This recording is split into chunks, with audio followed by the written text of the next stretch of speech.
Assalamualaikum warahmatullahi wabarakatuh. Salam dan bahagia. Perkenalkan, saya Vidya Rizky Amelia. Saya merupakan calon guru penggerak Angkatan 11 dari SDN Karangtengah 4 Kota Tangerang, Provinsi Banten. Di video ini saya akan memaparkan demonstrasi kontekstual dari pemikiran Ki Hajar Dewantara, yaitu pendidikan yang berpihak pada murid. Menurut Ki Hajar Dewantara, pendidikan adalah tempat persemaian benih-benih kebudayaan yang hidup dalam masyarakat kebangsaan dengan segala unsur peradaban dan kebudayaan agar tumbuh dengan sebaik-baiknya sehingga dapat diteruskan atau diwariskan kepada anak cucu yang akan datang. Kontekstualisasinya, setiap siswa memiliki karakter dan budi pekerti yang berbeda-beda sejak dilahirkan, dan mereka merupakan cikal bakal kebudayaan yang harus kita bimbing untuk mengisi peradaban masyarakat dan bangsa sesuai dengan kodrat alam dan kodrat zaman. Salah satu contoh nyatanya adalah dengan membekali siswa sesuai kebutuhan masing-masing dan sesuai dengan perkembangan teknologi pada zamannya. Nilai yang kedua, pendidikan adalah segala upaya untuk memajukan perkembangan budi pekerti secara disebut dengan kekuatan batin, pikiran, intelek, dan jasmani. Budi pekerti dapat diartikan sebagai perpaduan antara cipta yaitu kognitif, karsa afektif, sehingga dapat menciptakan karya psikomotor dengan maksud supaya kita dapat memajukan kesempurnaan hidup, yaitu kehidupan dan penghidupan anak-anak.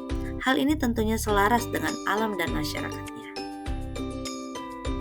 Kontekstualisasinya, pendidik memberikan materi pembelajaran yang seimbang antara budi pekerti berupa batin, pikiran yaitu pengetahuan, dan jasmani yang berkaitan dengan kesehatan tubuh. Sebagai contoh yang nyata dari implementasi kecerdasan emosional, kecerdasan intelektual, kecerdasan spiritual, dan kesehatan tubuh yaitu melalui olahraga. Nilai yang ketiga, dengan adanya pendidikan yang memberi ruang bagi murid untuk bertumbuh secara utuh agar mampu memuliakan dirinya dan orang lain secara merdeka batin dan menjadi mandiri merdeka secara lahir dengan memberikan kemerdekaan dan kebebasan kepada siswa. Dalam hal ini bukan kemerdekaan yang leluasa, namun yang terbatas oleh kodrat alam menuju ke arah kebudayaan dan perlu dipakai dasar kebangsaan.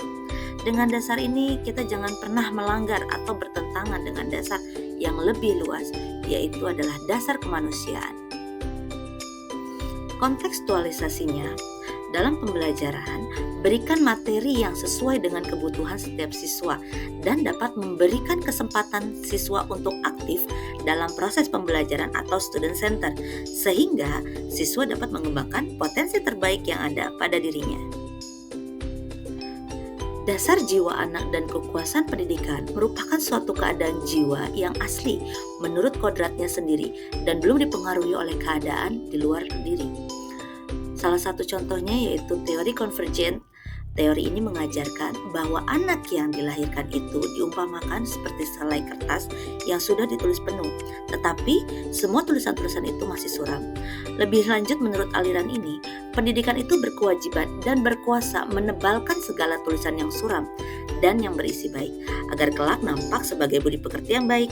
Segala tulisan yang mengandung arti jahat hendaknya dibiarkan, agar jangan sampai menjadi tebal, bahkan makin suram.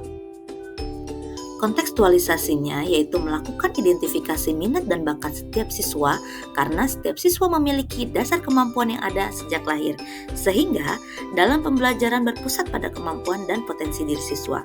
Dengan demikian memberikan kesempatan kepada siswa untuk mengembangkan potensi terbaik serta membantu siswa untuk mengurangi kelemahan diri. Misalnya, siswa memiliki kelemahan dalam berbicara di depan umum, maka perlunya kita latih dan bimbing untuk presentasi dengan bahasa komunikasi yang baik sesuai dengan budi pekerti luhur. Untuk dapat mewujudkan pendidikan yang berpusat pada peserta didik, tentunya tidaklah mudah. Terdapat beberapa tantangan yang dihadapi. Misalnya, rendahnya minat peserta didik dalam mengikuti pembelajaran di kelas, serta kemampuan guru yang masih belum menyeluruh dalam memahami pemikiran daripada Ki Hajar Dewantara, yaitu pembelajaran yang berpihak pada murid. Tantangan tersebut haruslah dicari solusi yang tepat agar terciptanya pendidikan yang berpihak pada murid. Adapun beberapa solusinya antara lain adalah yang pertama, menggunakan model atau metode pembelajaran yang bervariatif dan inovatif agar murid lebih berminat dalam mengikuti pembelajaran di kelas.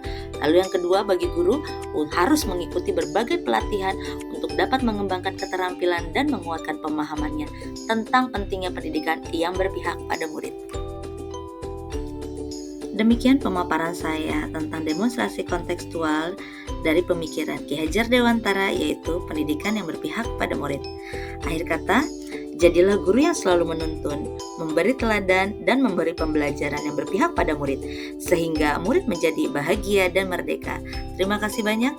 Salam dan bahagia.